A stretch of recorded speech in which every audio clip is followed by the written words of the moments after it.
Hare Krishna, muy buenos días. Namo Vishnupadaya Krishna Preshaya Bhutale Srimate Bhaktivedanta Swamini Namine Namaste Saraswate Deve Gauravani Prasharine Nirvisesa Sunyavadi Pashatya Deshatarine Shayatri Krishna Chaitanya Prabhu Nityananda Tri Abdvaita Gadavdara Rivasadi Gaura Bhaktavrinda Hare Krishna, Krishna Krishna, Hare Hare, Hare Rama, Rama Rama, Hare Hare. Hare Krishna, reiterados, vamos a continuar con las lecturas y propuestas de reflexiones sobre los maravillosos textos del siempre radiante Srimad Bhagavatam. Estábamos en el punto donde el Señor había protegido al feto de lo que sería después el emperador Parishit, y el emperador el feto, el niño, lo había visto en una imagen tan atractiva que se preguntó, ¿y quién es este señor? Y después eso lo marcaría, desde el punto de vista, el mejor sentido de la palabra, lo marcaría para siempre. Nunca más podría olvidar a esa figura. El último texto leído decía lo siguiente, después que ya ese suceso pasó, dice, también habíamos visto que llegado su tiempo el niño ya había nacido, se presentó el parto, todo fue muy auspicioso y que el rey, en este caso Yudhishthira, había repartido tierras, elefantes, caballos, buenos granos, etcétera, etcétera, por la buena noticia y por el gran acontecimiento, de acuerdo como está establecido en los deberes sugeridos o suscritos en la literatura védica. El texto 15 decía: los eruditos brahmanas, que estaban muy satisfechos con las caridades del rey, se dirigieron a él, llamándolo el principal de los purus, y le informaron que su hijo se hallaba sin duda en la línea de descendencia de los purus. Los brahmanas se dirigen al rey tras el nacimiento del niño y tras ver los signos auspiciosos que acompañan al nacimiento y al propio niño. Y entonces le van a decir algunas palabras al rey sobre este niño. El texto 16 dice: los brahmanas dijeron: el todopoderoso y omnipresente Señor Vishnu, la personalidad de Dios, a fin de complacerte, ha restituido a este inmaculado hijo. Él fue salvado cuando estaba condenado a ser destruido por una intolerable arma sobrenatural. Entonces vemos que los brahmanas, vamos a recordar, brahmana es un grupo social que por sus cualidades de nacimiento, al menos antiguamente lo era así, ya no están así, por sus cualidades de nacimiento, ellos estaban cualificados para dedicarse al cultivo del conocimiento con la finalidad de guiar e instruir en dicho conocimiento a la humanidad o al pueblo. Por ejemplo, el rey era quien gobernaba desde el punto de vista administrativo, pero los brahmanas eran quienes instruían, quienes guiaban, a quienes el rey consultaba para tomar las mejores decisiones en conformidad con la escritura. Por tanto, la figura del brahmana y del brahmana erudito, bien preparado, era importante. Otra de las cuestiones era que el brahmana era el que estaba también instruido y adiestrado en el conocimiento de los diferentes rituales y ceremonias védicas, las cuales componían una parte importante en el modo de vida de dicho pueblo, puesto que el propio Señor explica que al principio de los tiempos se instituyeron diferentes tipos de observaciones y sacrificios para que la entidad viviente pudiera vivir feliz, prósperamente en este mundo material, y al final pudiera alcanzar el regreso o la oportunidad de regresar a la morada trascendental del Señor. Entonces los brahmanas se instituyen como aquel grupo o aquellas entidades vivientes que estaban preparadas para conocer perfectamente el modo de realizar estos sacrificios. Los brahmanas también se esperaba que tuvieran ciertas cualidades elevadas que los diferenciaban de los otros grupos sociales, y entre esas cualidades estaba la austeridad, entre esas cualidades estaba la misericordia, la veracidad, la limpieza, o sea, llevar una vida extremadamente limpia en todo sentido, la moralidad, etcétera, etcétera.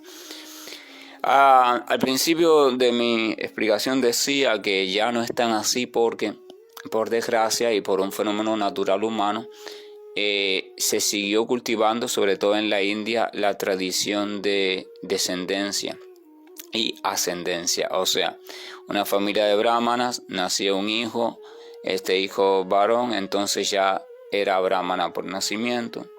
Pero entonces con el deterioro de Kali Yuga y con las influencias negativas de los tiempos, ya no era tan así porque los hijos de los brahmanas, gran parte de ellos, empezaban ya a nacer desde su nacimiento con cualidades un tanto deterioradas o con tendencias no brahmínicas. Pero aún así, como por tradición estaba esto del estatus del brahmana, ellos seguían siendo brahmanas, se les llamaba brahmana, se les daba el oficio de brahmana, se les instruía como brahmana, pero al no tener las cualidades brahmínicas, entonces su efecto, o sea, su labor como brahmana iba a ser cada vez más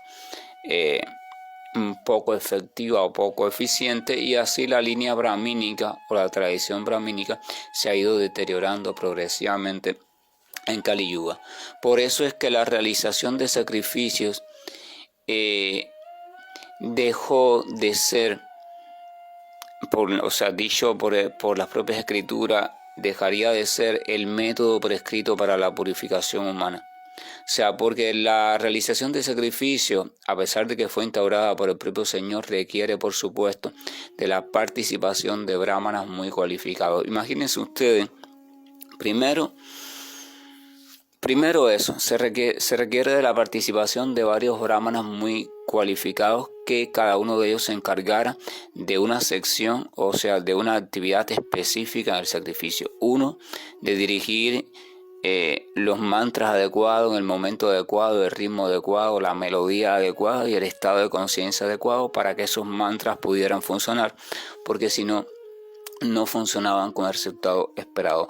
Los mantras tienen que comprender esto. Los mantras no son más que fórmulas sonoras, o sea, son combinaciones sonoras. De la misma forma en que usted, por ejemplo, toma una serie de productos como cereales, especies, aceite, grano, y los combina de manera adecuada según receta específica y obtiene un platillo determinado.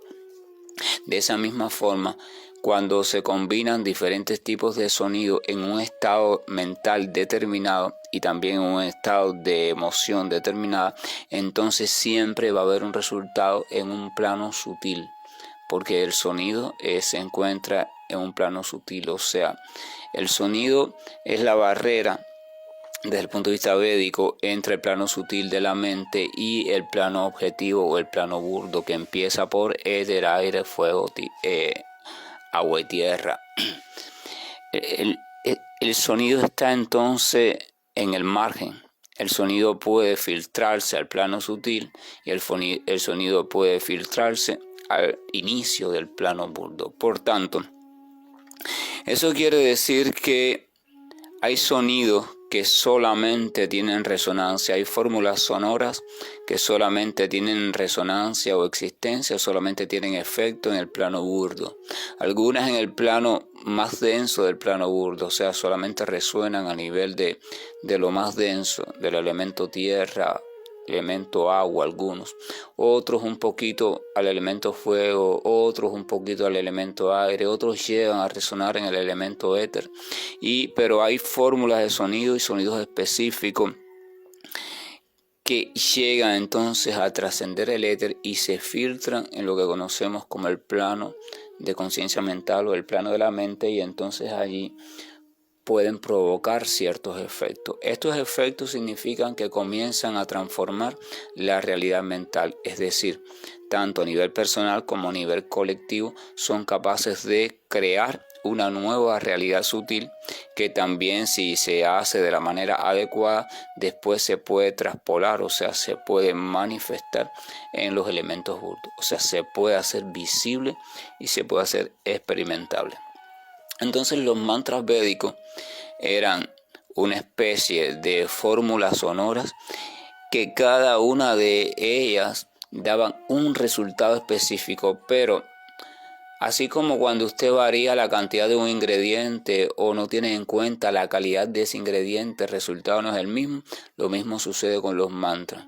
Los mantras tenían una finalidad específica, pero cualquier cambio en las variables que intervienen, es decir, en las cualidades del brahmana que lo entonaba, en la pronunciación específica de cada sonido, en la duración específica de cada sonido. Las sílabas mántricas no todas duran el mismo tiempo. O sea, los que saben algo de música saben que hay una cosa, ¿verdad? El tiempo, y que esto es matemático. Entonces, o sea, esto de negrita, corchea, semicorchea, es matemático. Cada una es el doble de tiempo de lo que dura la otra. Y así sucesivamente, y estas combinaciones muy inteligentemente imbricadas dan una melodía armónica agradable. Pero cuando uno de esos tiempos se altera, en el caso de los mantras, que son fórmulas muy sutiles, entonces automáticamente el resultado se altera. A veces cuando la alteración es muy mínima, porque no es de suma importancia, el resultado se altera, pero es corregible, la alteración no es muy notable ni es muy lamentable, pero cuando se altera de forma grave, entonces el resultado puede ser muy desastroso. Esto lo comento porque hay gente que por curiosidad o por vanidad o por ambición o por atrevimiento, por lo que sea, se encuentran diferentes tipos de mantras o comentan diferentes tipos de mantras en videos, en tutoriales, en libros, en textos, y les encanta.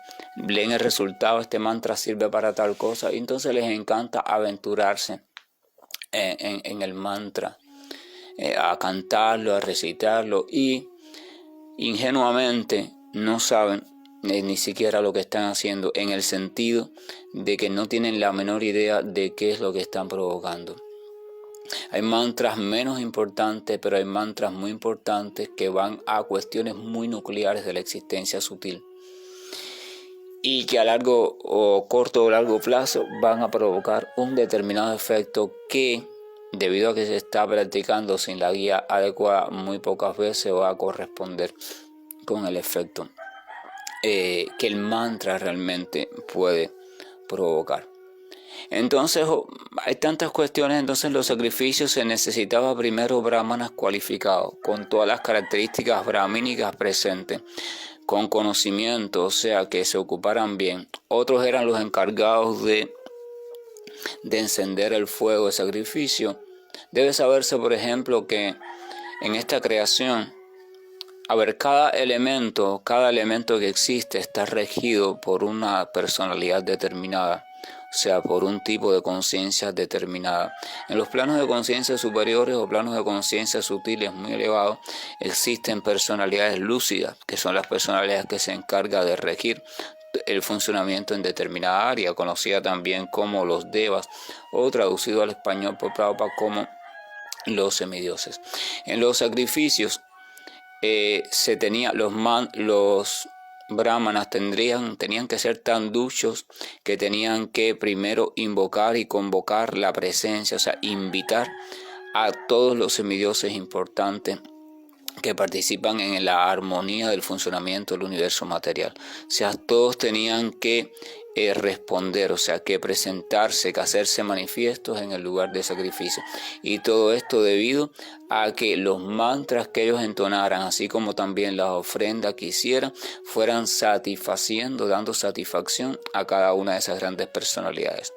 Cuando cada una de esas grandes personalidades estaban satisfechas, entonces ellos daban un énfasis a aquella personalidad que estaban invocando para un fin en específico. Pero si alguna de estas personalidades no se encontraba satisfecha porque la ofrenda no era adecuada, las ofrendas de los Vedas antiguamente eran muy exigentes, si no era la adecuada o si el sonido mántrico no era el adecuado, entonces no se presentaba. Y si no se presentaba, esa gran personalidad desde su plano sutil de conciencia no se hacía presente, entonces la maquinaria de funcionamiento universal se quedaba un poco incompleta. Había una pieza en la maquinaria que no iba a responder a ese llamado. Y la maquinaria empezaba a funcionar mal. Esto significa que los brahmanas de la antigüedad tenían que tener esa capacidad. Eso mismo lo podemos ver para hacernos una idea más cercana. Por ejemplo, si uno observa, ya sea por una reproducción audiovisual o de manera directa, una ceremonia en las religiones populares de Cuba, conocida como la santería o esta cuestión de los babalaos y eso, y observa alguna fiesta de ellos, vamos a ver que hacen diferentes tipos de música, le llaman toques con tambor, pero cada toque tiene una fórmula específica y supuestamente en cada fórmula y en cada canto hay algunas personas, los practicantes u otras personas que empiezan a tener determinados síntomas.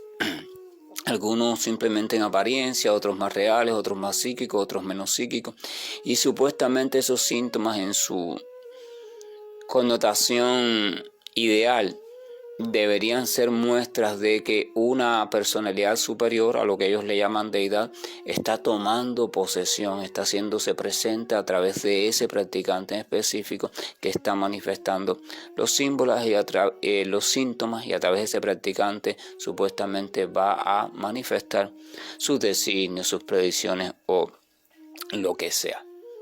Entonces vemos ahí de un modo rudimentario, ¿no? Porque ya está muy deteriorado y también es muy primitivo y muy limitado. Vemos para hacernos una idea de aquellas cuestiones védicas. Lo que la cuestión védica estoy hablando de que eran capaces de convocar a los más elevados semidioses. Muchas veces en estas fiestas de las cuales le hablé, sí se convoca estados de conciencia diferentes, pero estados de conciencia de planos muy bajos. O sea, debido a las cualidades de la mayoría de los practicantes, debido a la mala calidad en las ofrendas, debido al deterioro en el conocimiento y la comprensión de las fórmulas gestas sutiles, entonces sí se hace un llamado, se abre una puerta a otro plano de conciencia, pero a planos de conciencia muy degradados, planos de conciencia muy primitivos, donde se llama, por supuesto, a personalidades de esos planos, pero son personalidades no elevadas. Por tanto, se convierten en ceremonias y en fiestas altamente peligrosas en ese sentido. Pero bueno, la gente, ignorando el conocimiento, simplemente participan de ella y se asombran, se alarman cuando pasa cualquier manifestación o síntoma aparentemente diferente al común. Se alegra. Entonces vemos también en esa ceremonia una serie de sacrificios que también se tienen que realizar con una serie de invocaciones, una serie de herramientas, una serie de rezos, esto y aquello, y por una serie de personalidades capacitadas también. Eso es la sombra, o sea, es el vestigio de lo que queda hoy en día de una influencia de la antigua sabiduría védica, cómo se fue filtrando en otras culturas del mundo, pero después se perdió, se deterioró cuando cayó en manos de personas y no escrupulosas que la fueron transmitiendo y vino el deterioro, a lo cual se le sumó la influencia de Kali Yuga. Pero volviendo a la época védica, donde los sacrificios eran el modo perfecto de mantener el control universal en buen funcionamiento y de purificar a las entidades vivientes y de que todo fuera armónico, y entonces eso ya no es posible, no se puede. De hecho, el simple hecho de reunir todo aquello que se necesita para un determinado sacrificio, incluso para el más simple, según los Vedas, requería tantos recursos valiosos hoy en día que muy pocas personas tienen capacidad financiera para hacerlo. Y aunque lo tengan, viene la otra parte, el conocimiento védico se ha perdido, así que muy pocas personas, casi ninguno, ya podría oficiar. Imagínense que estamos hablando de una época, de la época dorada védica, donde quienes convocaban a los sacrificios eran las propias grandes personalidades, los Prayapati, los grandes sabios de planos superiores. Ellos, debido a su posición de conciencia, ellos podían convocarse entre sí y el sacrificio se realizaba en planos superiores de conciencia. Nada de eso hoy en la actualidad es posible.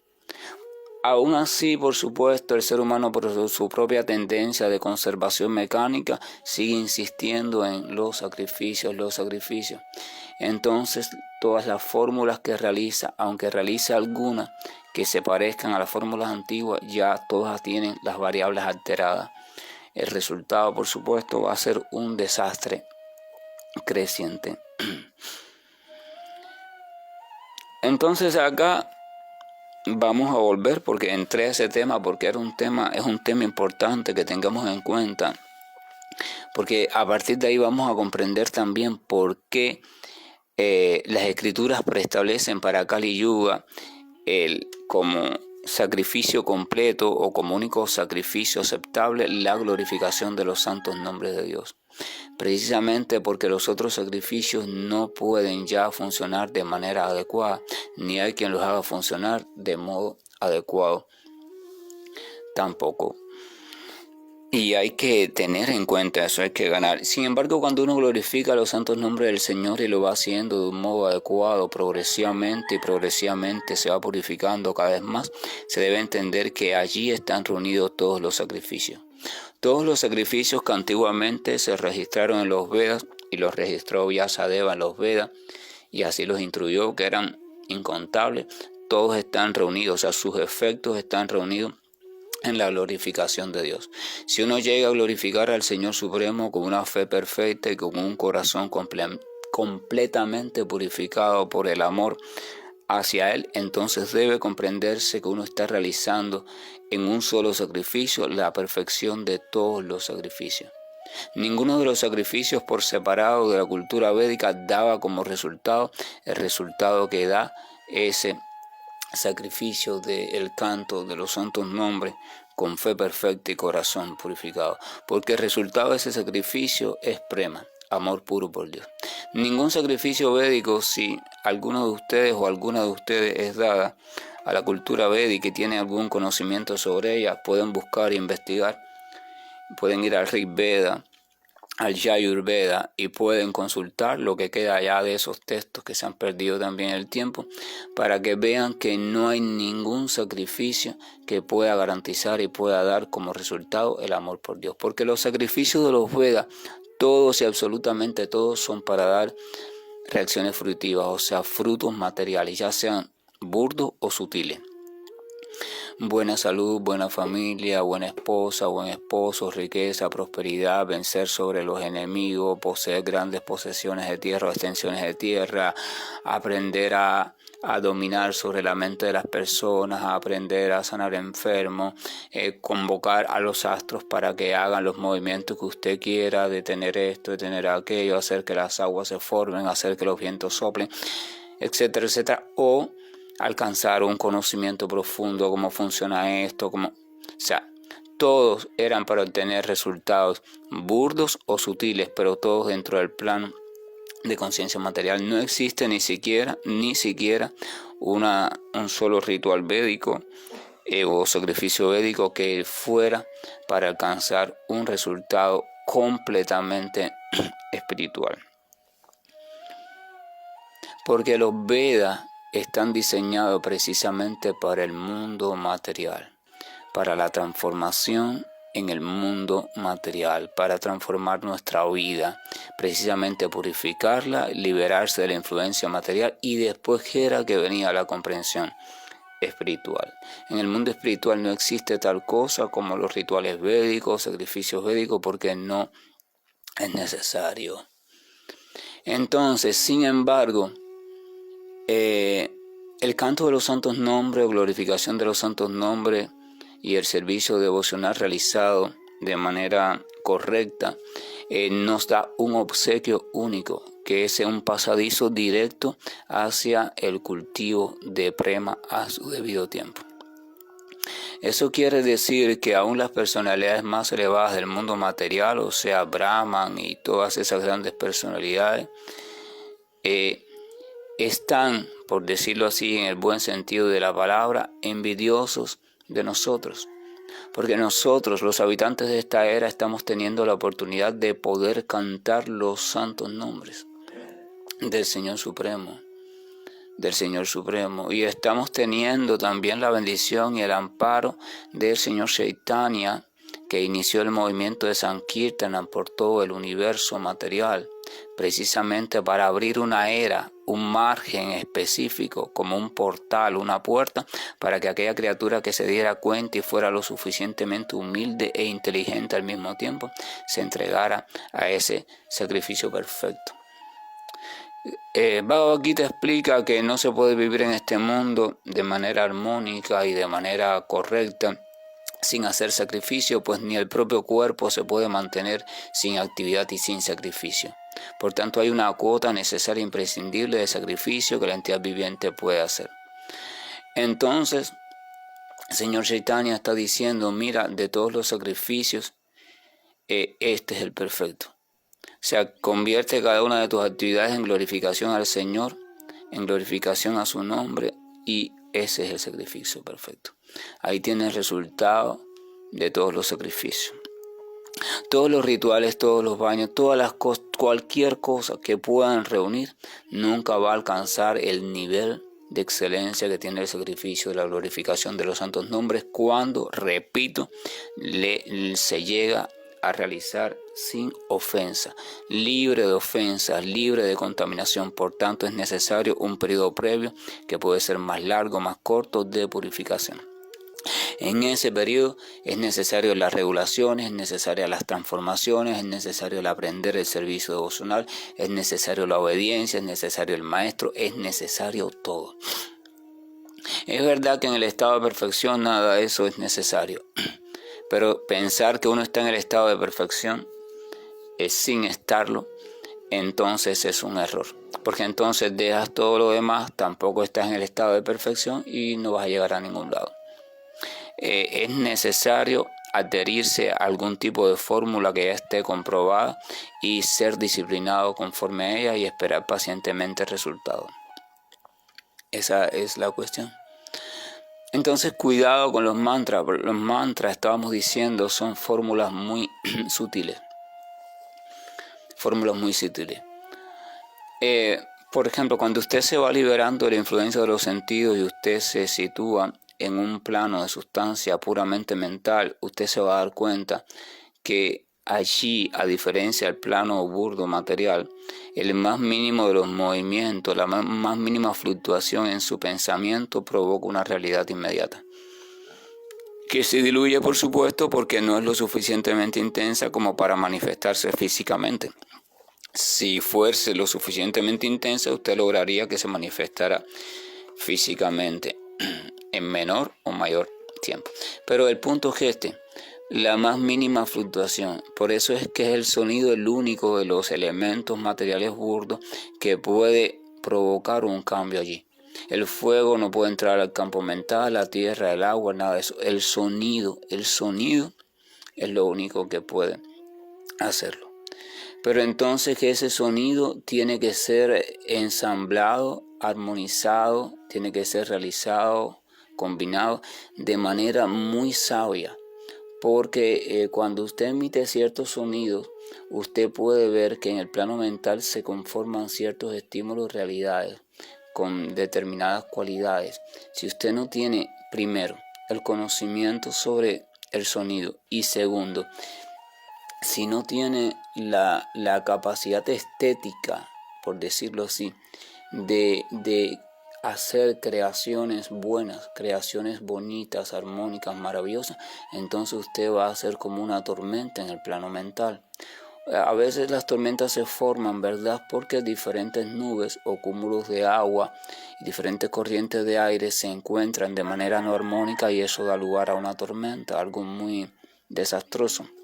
Lo mismo sucede si usted causa estímulos en el plano mental y esos estímulos no son armónicos, entonces usted genera un desastre mental, que como si tiene poca concentración y poca intensidad, no hay que tenerlo ni en cuenta, pero si usted se ha entrenado en lograr un poquito de concentración, entonces su desastre mental va a ser un poquito más poderoso y va a ser más lamentable tanto para usted como para otras personas. Hay que tener tanto cuidado, uno no puede ser fresco o no debe ser fresco en ese sentido, ni atrevido en ese sentido, ni en ese sentido. En cuanto al Maha Mantra de los santos nombres, se explica que primero uno, cuando tiene el maestro espiritual o ha depositado su confianza en otros acharyas de la sucesión discipular, uno recurre a ellos, sea en su corazón, en su mente, se sitúa en su presencia humildemente y les ruega humildemente que por favor corrijan cualquier error que puedan cometer al cantar el santo nombre, que lo corrijan para que la fórmula del santo nombre sea cada vez dicha con la mayor perfección y eficiencia posible. Entonces el practicante siempre se considera no listo para cantar correctamente el santo nombre, pero confía en que ese gran acharya o ese gran maestro va a encargarse de corregir cualquier distorsión que haya en el canto y va a encargarse de irlo ayudando a ir purificando también su mente y su corazón para que este canto sea lo más cada vez lo más cercano al modelo original. Esa es la posición de la persona inteligente, no creerse con cualidades y entonces recurrir a aquel que tiene cualidades, que desde una condición humilde cantar el santo nombre pensando en esa personalidad y confiando en que esa personalidad entonces se está encargando de corregir las posibles distorsiones. Si ven, en toda la práctica del Bhakti y la práctica inteligente está el requisito de la humildad, el requisito del no atrevimiento, porque la falta de humildad y el atrevimiento insensato únicamente pueden causar desastre. ¿Y para qué vamos a causar más desastre si ya Kali Yuga por sí misma va a ir trayendo cada vez más su propia cota de desastres? Que la gracia y el amor de nuestro Señor nos acompañe, que cada vez tratemos de simplificar más la práctica, que nos centremos simplemente en la comprensión de cuán importante es glorificar al Señor, que busquemos con humildad la posibilidad de entregarnos a esa glorificación y también que oremos por tener siempre una buena guía en este sentido, que nos mantenga simple, humilde y que nos dé también la oportunidad de ofrecer amoroso servicio que se vaya perfeccionando en el transcurso de nuestra vida. Que tengamos todos un buen día y Hare Krishna.